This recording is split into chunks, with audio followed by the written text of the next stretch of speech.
10वां अध्याय भागवत के 10 लक्षण। श्री सुखदेव जी कहते हैं, परीक्षित, इस भागवत पुराण में सर्ग, विसर्ग, स्थान, पोषण, उति, मनवंतर, इश्नाकु कथा, निरोध, मुक्ति और आश्रय, इन 10 विषयों का वर्णन है। इनमें जो 10वां आश्रय तत्व है, उसी का ठीक ठीक निश्चय करने के लिए कहीं श्रुति से, कहीं तात्पर्य से और कहीं दोनों के अनुकूल अनुभव से महात्माओं ने अन्य 9 विषयों का बड़ी सुगम रीति से वर्णन किया है। ईश्वर की प्रेरणा से गुणों में क्षोभ होकर रूपांतर होने से जो आकाश आदि पंचभूत, शब्दादि तन्मात्राएं, इंद्रियां, अहंकार और महत्त्व की उत्पत्ति होती है, उसको सर्ग कहते हैं। उस विराट पुरुष से उत्पन्न ब्रह्मा जी के द्वारा जो विभिन्न चराचर सृष्टियों का निर्माण होता है, उसका नाम है विसर्ग। प्रतिपद नाश की ओर बढ़ने वाली सृष्टि को एक मर्यादा में स्थिर रखने से भगवान विष्णु की जो श्रेष्ठता सिद्ध होती है, उसका नाम स्थान है। अपने द्वारा सुरक्षित सृष्टि में भक्तों के ऊपर उनकी जो कृपा होती है, उसका नाम है पोषण। मनवंतरों के अधिपति जो भगवत भक्ति और प्रजा पालन रूप शुद्ध धर्म का अनुष्ठान करते हैं, उसे मनवंतर कहते हैं। जीवों की वे वासनाएं जो कर्म के द्वारा उन्हें बंधन में डाल देती है, उति नाम से कही जाती है। भगवान के विभिन्न अवतारों की और उनके प्रेमी भक्तों की विविध आख्यानों से युक्त गाथाएं ईश कथा है। जब भगवान योग निद्रा स्वीकार करके शयन करते हैं, तब इस जीव का अपनी उपाधियों के साथ उनमें लीन हो जाना निरोध है। अज्ञान कल्पित कर्तृत्व, भोक्तृत्व आदि अनात्म भाव का परित्याग करके अपने वास्तविक स्वरूप परमात्मा में स्थित होना ही मुक्ति है। परीक्षित, इस चराचर जगत की उत्पत्ति और प्रलय जिस तत्व से प्रकाशित होते हैं, वह परम ब्रह्म ही आश्रय है। शास्त्रों में उसी को परमात्मा कहा गया है।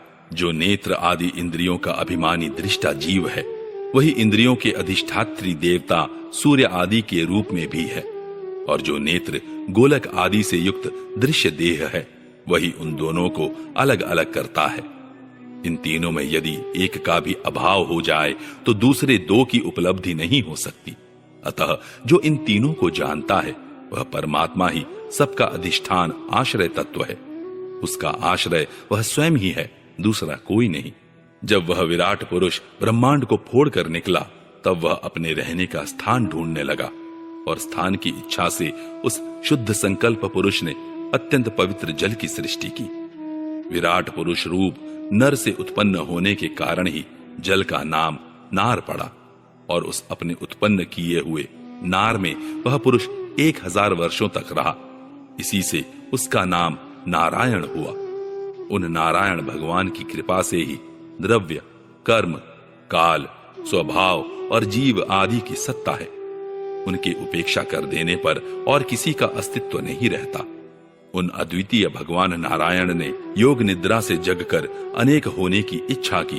तब अपनी माया से उन्होंने अखिल ब्रह्मांड के बीज स्वरूप अपने सुवर्णमय वीर्य को 3 भागों में विभक्त कर दिया, अधिदैव, अध्यात्म और अधिभूत। परीक्षित, विराट पुरुष का एक ही वीर्य 3 भागों में कैसे विभक्त हुआ, सो सुनो। विराट पुरुष के हिलने डोलने पर उनके शरीर में रहने वाले आकाश से इंद्रिय बल, मनोबल और शरीर बल की उत्पत्ति हुई। उनसे इन सब का राजा प्राण उत्पन्न हुआ। जैसे सेवक अपने स्वामी राजा के पीछे पीछे चलते हैं, वैसे ही सबके शरीरों में प्राण के प्रबल रहने पर ही सारी इंद्रियां प्रबल रहती हैं, और जब वह सुस्त पड़ जाता है, तब सारी इंद्रियां भी सुस्त हो जाती हैं। जब प्राण जोर से आने जाने लगा, तब विराट पुरुष को भूख प्यास का अनुभव हुआ। खाने पीने की इच्छा करते ही सबसे पहले उनके शरीर में मुख प्रकट हुआ। मुख से तालु और तालु से रसनेन्द्रिय प्रकट हुई। इसके बाद अनेकों प्रकार के रस उत्पन्न हुए, जिन्हें रसना ग्रहण करती है। जब उनकी इच्छा बोलने की हुई, तब वाक इंद्रिय, उसके अधिष्ठात्री देवता अग्नि और उनका विषय बोलना, ये तीनों प्रकट हुए। इसके बाद बहुत दिनों तक उस जल में ही वे रुके रहे। श्वास के वेग से नासिका छिद्र प्रकट हो गए। जब उन्हें सूंघने की इच्छा हुई, तब उनकी नाक घ्राणेन्द्रिय आकर बैठ गई, और उसके देवता गंध को फैलाने वाले वायुदेव प्रकट हुए। पहले उनके शरीर में प्रकाश नहीं था। फिर जब उन्हें अपने को तथा दूसरी वस्तुओं को देखने की इच्छा हुई, तब नेत्रों के छिद्र, उनका अधिष्ठाता सूर्य और नेत्रेंद्रिय प्रकट हो गए। इन्हीं से रूप का ग्रहण होने लगा। जब वेद रूप ऋषि विराट पुरुष को स्तुतियों के द्वारा जगाने लगे, तब उन्हें सुनने की इच्छा हुई। उसी समय कान, उनकी अधिष्ठात्री देवता, दिशाएं और क्षोत्रेंद्रिय प्रकट हुई। इसी से शब्द सुनाई पड़ता है। जब उन्होंने वस्तुओं की कोमलता, कठिनता, हल्कापन, भारीपन, उष्णता और शीतलता आदि जानना चाही, तब उनके शरीर में चर्म प्रकट हुआ। पृथ्वी में से जैसे वृक्ष निकल आते हैं, उसी प्रकार उस चर्म में रोए पैदा हुए और उसके भीतर बाहर रहने वाला वायु भी प्रकट हो गया। स्पर्श ग्रहण करने वाली त्वचा इंद्रिय भी साथ ही साथ शरीर में चारों ओर लिपट गईं और उससे उन्हें स्पर्श का अनुभव होने लगा। जब उन्हें अनेकों प्रकार के कर्म करने की इच्छा हुई, तब उनके हाथ उगाए। उन हाथों में ग्रहण करने की शक्ति हस्तेंद्रिय तथा उनके अधिदेवता इंद्र प्रकट हुए और दोनों के आश्रय से होने वाला ग्रहण रूप कर्म भी प्रकट हो गया। जब उन्हें अभीष्ट स्थान पर जाने की इच्छा हुई, तब उनके शरीर में पैर उगाए। चरणों के साथ ही चरण इंद्रिय के अधिष्ठाता रूप में वहां स्वयं यज्ञ पुरुष भगवान विष्णु स्थित हो गए और उन्हीं में चलना रूप कर्म प्रकट हुआ। मनुष्य इसी चरणेंद्रिय से चलकर यज्ञ सामग्री एकत्र करते हैं। संतान, रति और स्वर्ग भोग की कामना होने पर विराट पुरुष के शरीर में लिंग की उत्पत्ति हुई। उसमें उपस्थेंद्रिय और प्रजापति देवता तथा इन दोनों के आश्रय रहने वाले काम सुख का आविर्भाव हुआ। जब उन्हें मलत्याग की इच्छा हुई, तब गुदाद्वार प्रकट हुआ। तत्पश्चात उसमें पायु इंद्रिय और मित्र देवता उत्पन्न हुए। इन्हीं दोनों के द्वारा मलत्याग की क्रिया संपन्न होती है। अपान मार्ग द्वारा एक शरीर से दूसरे शरीर में जाने की इच्छा होने पर नाभि द्वार प्रकट हुआ। उससे अपान और मृत्यु देवता प्रकट हुए। इन दोनों के आश्रय से ही प्राण और अपान का बिछोह यानी मृत्यु होती है। जब विराट पुरुष को अन्न जल ग्रहण करने की इच्छा हुई, तब कोक, आंतें और नाड़ियां उत्पन्न हुई।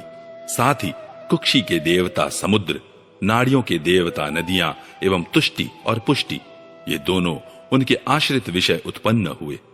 जब उन्होंने अपनी माया पर विचार करना चाहा, तब हृदय की उत्पत्ति हुई। उससे मन रूप इंद्रिय और मन से उसका देवता, चंद्रमा तथा विषय, कामना और संकल्प प्रकट हुए। विराट पुरुष के शरीर में पृथ्वी, जल और तेज से 7 धातुएं प्रकट हुईं। त्वचा, चर्म, मांस, रुधिर, मेद, मज्जा और अस्थि। इसी प्रकार आकाश, जल और वायु से प्राणों की उत्पत्ति हुई। श्रोत्रादि सब इंद्रियां शब्दादि विषयों को ग्रहण करने वाली हैं। वे विषय अहंकार से उत्पन्न हुए हैं। मन सब विकारों का उत्पत्ति स्थान है और बुद्धि समस्त पदार्थों का बोध कराने वाली है।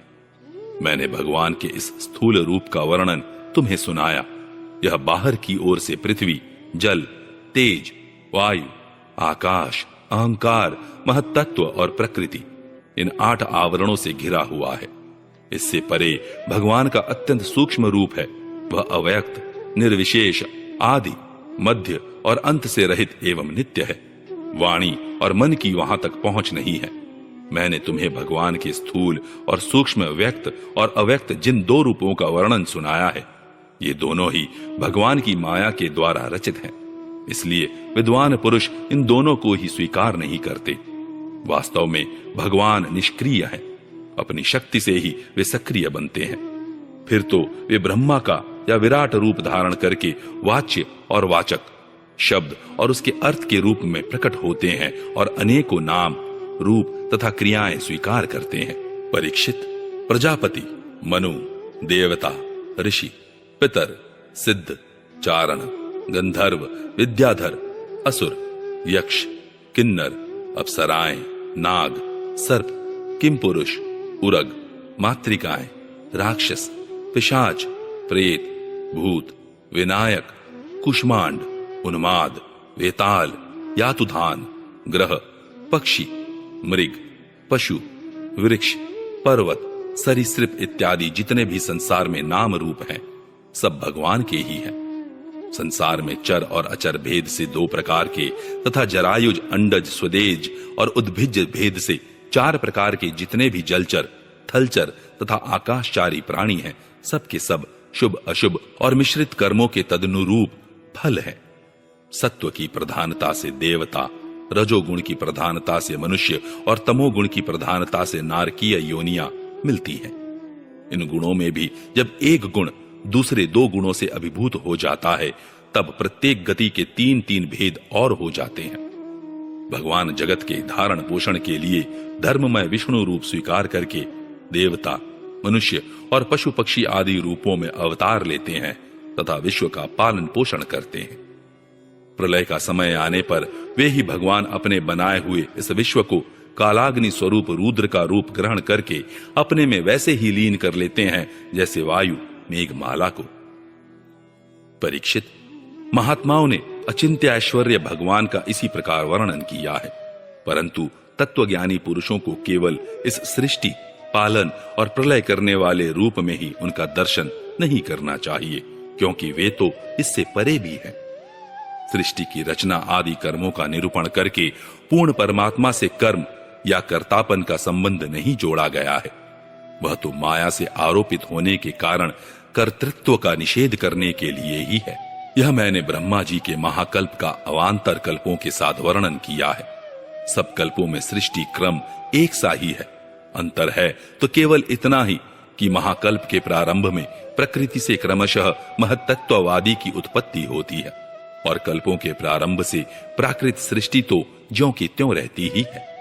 चराचर प्राणियों की वैकृत सृष्टि नवीन रूप से होती है। परीक्षित, काल का परिमाण, कल्प और उसके अंतर्गत मनवंतरों का वर्णन आगे चलकर करेंगे। अब तुम पाद्म कल्प का वर्णन सावधान होकर सुनो।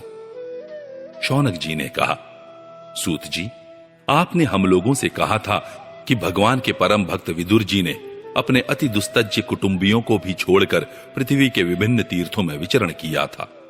उस यात्रा में मैत्रेय ऋषि के साथ अध्यात्म के संबंध में उनकी बातचीत कहां हुई तथा मैत्रेय जी ने उनके प्रश्न करने पर किस तत्व का उपदेश किया? सूत जी, आपका स्वभाव बड़ा सौम्य है। आप विदुर जी का वह चरित्र हमें सुनाइए। उन्होंने अपने भाई बंधुओं को क्यों छोड़ा और फिर उनके पास क्यों लौट आए? सूत जी ने कहा, शौनकादि ऋषियों, राजा परीक्षित ने भी यही बात पूछी थी। उनके प्रश्नों के उत्तर में श्री सुखदेव जी महाराज ने जो कुछ कहा था वही मैं आप लोगों से कहता हूं। सावधान होकर सुनिए। इति द्वितीय स्कंद समाप्त।